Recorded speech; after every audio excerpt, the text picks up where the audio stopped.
ಬಿಜೆಪಿಯಿಂದ ರಚನೆ ಆಗಲ್ವಾ ಅಂತ ಬಿಜೆಪಿಯಿಂದ ಆದ್ರೆ ರಾಜ್ಯ ಸರ್ಕಾರ ಅವ್ರ ಮೇಲೆ ಯಾವುದೇ ರೀತಿಯಾದ ಕ್ರಮ ಕೈಗೊಳ್ತಾ ಇಲ್ಲ. ಬಹುಶಃ ನೀವು ಮುಂದೆ ಹೋದ್ರೂ ಕ್ರಮ ಕೈಗೊಳ್ತಾರೆ ಅಂತ ಅನ್ಸುತ್ತಾ? ಮುಂದೆ ಕ್ರಾಂತಿ ಆಗ್ತದೆ ಕರ್ನಾಟಕದಲ್ಲಿ. ಯಾವ ತರ ನೇಪಾಳ ಮಾದರಿ ಜನರು ಸಾಕಾಗೈತ್ರಿ ಭ್ರಷ್ಟಾಚಾರ. ಇವರು ಕೋಟಿಗಟ್ಟಲೆ ಲೂಟಿ ಮಾಡ್ತಾ ಇದ್ದಾರೆ. ಯಾವ ಜಾತಿಯವರು ತಮ್ಮ ಜಾತಿ ಇವರಿಗೆ ಜನರಿಗೆ ಸಹಾಯ ಮಾಡಿ ದಲಿತ ಮುಖಂಡರು ಯಾರು ಇವತ್ತು ದಲಿತ ಮುಖಂಡರು ಯಾರಾದರೂ ಸಹಾಯ ಮಾಡ್ತಾ ಇದ್ದಾರೆ ದಲಿತರಿಗೆ. ಇವ್ರ ಮಕ್ಕಳು ಇವ್ರ ಮೊಮ್ಮಕ್ಕಳು ಇವರೇ ಸಾವಿರಾರು ಕೋಟಿ ಕಳಿಸ್ತಾರೆ. ಯಾರು ಲಿಂಗಾಯತ ಲಿಂಗಾಯತರ ಹೆಸರು ಹೇಳ್ಕೊಂಬಂತ ಯಡಿಯೂರಪ್ಪ ಯಾರಿಗಾದ್ರು ಲಿಂಗಾಯತ ಸಮುದಾಯಕ್ಕೆ ಏನು ಮಾಡಿದಾರ? ಒಕ್ಕಲಿಗರ ಹೆಸರು ಮಾಡ್ಕೊಂಡಂತ ಡಿ ಕೆ ಶಿವಕುಮಾರ್ ಏನಾರು ಮಾಡಿದಾರ? ಅಂದರೆ ಹಿಂದುಳಿದ ನಾಯಕ ಇವತ್ತು ಸಿದ್ದರಾಮಯ್ಯನವರು ಅವ್ರ ಸಮುದಾಯಕ್ಕೆ ಏನು ಮಾಡ್ತಾಯಿಲ್ಲ. ಹಳ್ಳಿ ಮೆಳ್ಳಿ ಇವ್ರು ಹೇಳೋದೇನು ನಾವು ಅಲ್ಪಸಂಖ್ಯಾತರ ರಕ್ಷಣೆ ಮಾಡ್ತಿರ್ತಾರೆ. ಅಂದರೆ ಮುಸಲ್ಮಾನರು ಅಷ್ಟೇ ಓಟ್ ಹಾಕಿದ್ದಾರೆ ಸಿದ್ದರಾಮಯ್ಯನವ್ರಿಗೆ. ಕಾಂಗ್ರೆಸ್ ಮುಸಲ್ಮಾನರು ಅಷ್ಟೇ ಓಟ್ ಹಾಕಿದ್ದಾರೆ, ಹಿಂದೂಗಳು ಹಾಕಿಲ್ವಾ? ಈ ರೀತಿ ಒಂದೇನು ಮತ್ತೆ ಹೇಳ್ತಾರೆ ಪುನರ್ಜನ್ಮ ಇದ್ದರೆ ನಾನು ಮುಸಲ್ಮಾನ ಆಗ್ತೀನಿ ಅಂತ. ನಾಚಿಕೆ ಬರಬೇಕಲ್ಲ. ಈಗ ಇಸ್ಲಾಂದಲ್ಲಿ ಪುನರ್ಜನ್ಮದ ಒಂದು ಕಲ್ಪನೆ ಇಲ್ಲ. ಅದು ಕಲ್ಪನೆ ಇರೋದು ಸನಾತನ ಹಿಂದೂ ಧರ್ಮದಲ್ಲಿ. ನಿಮ್ಗೇನಾದರೂ ಮುಸಲ್ಮಾನರಾಗಿ ನೀವು ಆಗ್ಬೇಕಾದ ಮುಂದಿನ ಜನ್ಮ ಬೇಡ, ಈಗ ಆಗಿಬಿಡಿ. 2028ಕ್ಕೆ ಹಿಂದೂಗಳು ನಿಮ್ಗೆ ಸರಿಯಾಗಿ ಬುದ್ಧಿ ಕಲಿಸ್ತಾರೆ. ಹಿಂದೂಗಳು ಓಟ್ ಹಾಕೋತೀರಿ, ಮುಸ್ಲಿಮರು ಅಷ್ಟೇ ಓಟ್ ಹಾಕಿದವ್ರಂಗೆ ಮಾತಾಡ್ತಾ ಇದ್ದೀವಿ. ಸಿದ್ದರಾಮಯ್ಯ ಹೇಳ್ತಾರೆ ಮುಂದಿನ ಜನ್ಮ ಏನಿದ್ರೆ ಮುಸಲ್ಮಾನ ಆಗ್ತಾರೆ. ನಮ್ಮ ಏನು ಭದ್ರಾವತಿ ಸಂಗಮೇಶ್ ಹೇಳ್ತಾರೆ. ಅಂದರೆ ಈ ಹಿಂದೂಗಳ ಓಟಿಗೆ ಬೆಲೆನೇ ಇಲ್ಲ, ಕೇವಲ ಮುಸ್ಲಿಮರಿಂದ ಆಚೆ ಬಂದಂಥ ಏನು ಸಂದೇಶ ಕೊಡ್ತಾ ಇದ್ದಾರೆ. ಇದು 2028ಕ್ಕೆ ಕರ್ನಾಟಕದಲ್ಲಿ ಎಲ್ಲ ಹಿಂದೂಗಳು ಈ ಒಂದು ವ್ಯವಸ್ಥೆಯಿಂದ ಬುದ್ಧಿ ಕಲಿಸುವಂಥ ಕಾಲ.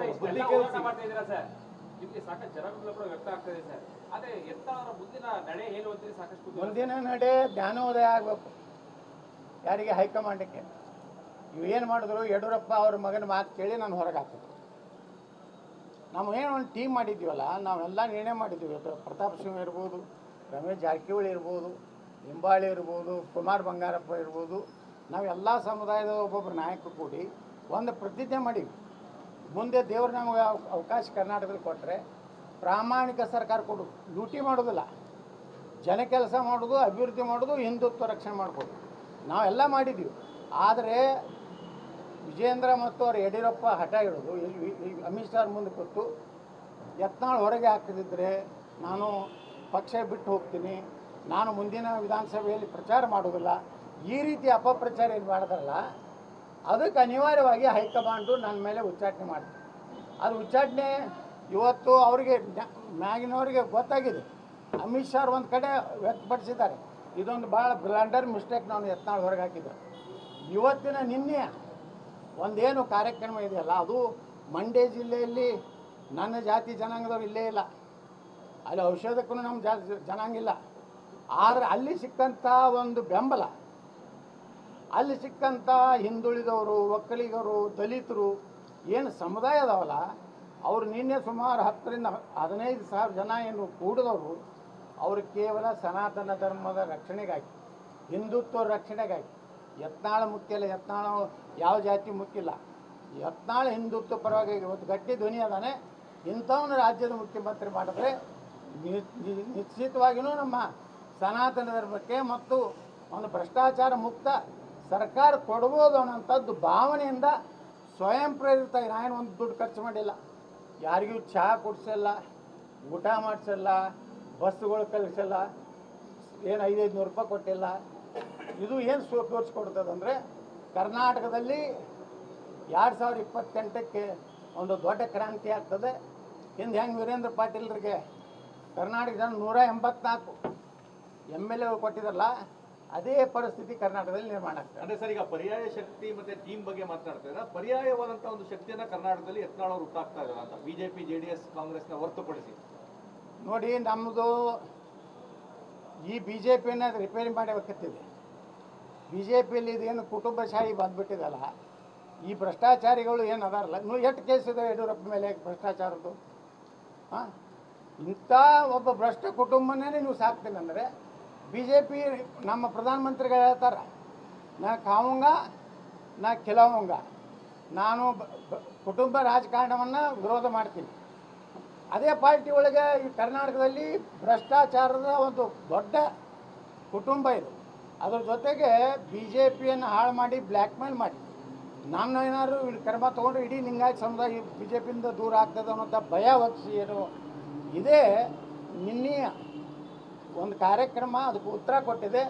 ನಾವು ಜಾತಿ ನೋಡೋದಿಲ್ಲ, ಯಾವ ಉತ್ತರ ಕರ್ನಾಟಕ ನೋಡೋದಿಲ್ಲ, ನಮ್ಮ ಸನಾತನ ಧರ್ಮ ಮತ್ತು ಭ್ರಷ್ಟಾಚಾರ ಮುಕ್ತ ಒಬ್ಬ ಲೀಡರ್ ನಮಗೆ ಬೇಕನ್ನುವಂಥ ಸಂಕೇತವನ್ನು ನಿನ್ನೆ ಮಂಡ್ಯ ಜಿಲ್ಲೆಯ ಜನ ಕೊಟ್ಟಿದ್ದಾರೆ ಅಂತ ನಾ ಹೇಳಿಕೆ ರಿಪೇರಿ ಪ್ರಶ್ನೆ ಅದಲ್ಲ ಸರ್. ಈಗ ರಿಪೇರಿ ಆಗದೆ ಇದ್ರೆ ವಾಟ್ ನೆಕ್ಸ್ಟ್?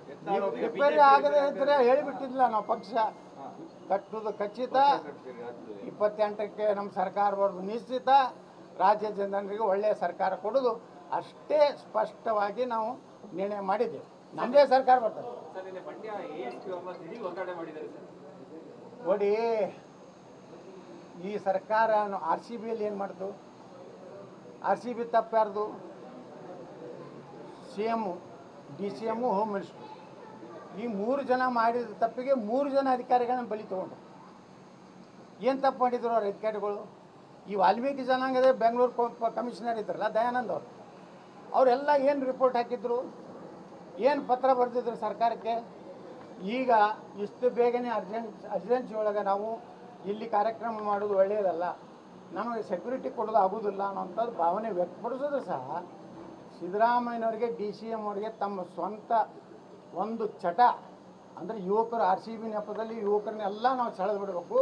ಮುಂದಿನ ಚುನಾವಣೆ ಯುವಕರ ಒಂದು ದೊಡ್ಡ ಶಕ್ತಿ ನಮ್ಗೆ ಸಿಗ್ತದೆ.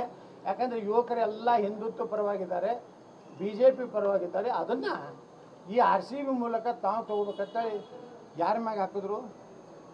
ಆ 3 ಅಧಿಕಾರಿಗಳನ್ನ ಬಲಿಪೋಷ ಮಾಡಿ. ದಯಾನಂದ್ ಅವ್ರದ್ದು ಏನು ತಪ್ಪಿದೆ? ಸರ್ಕಾರ ಹೇಳಬೇಕು. ಸರ್ಕಾರ ಆ ದಯಾನಂದ್ ಅಧಿಕಾರಿ ಅವ್ರದ್ದು ಏನು ಇನ್ನೂ ಉಳಿದ ಅಭಿವೃದ್ಧಿ.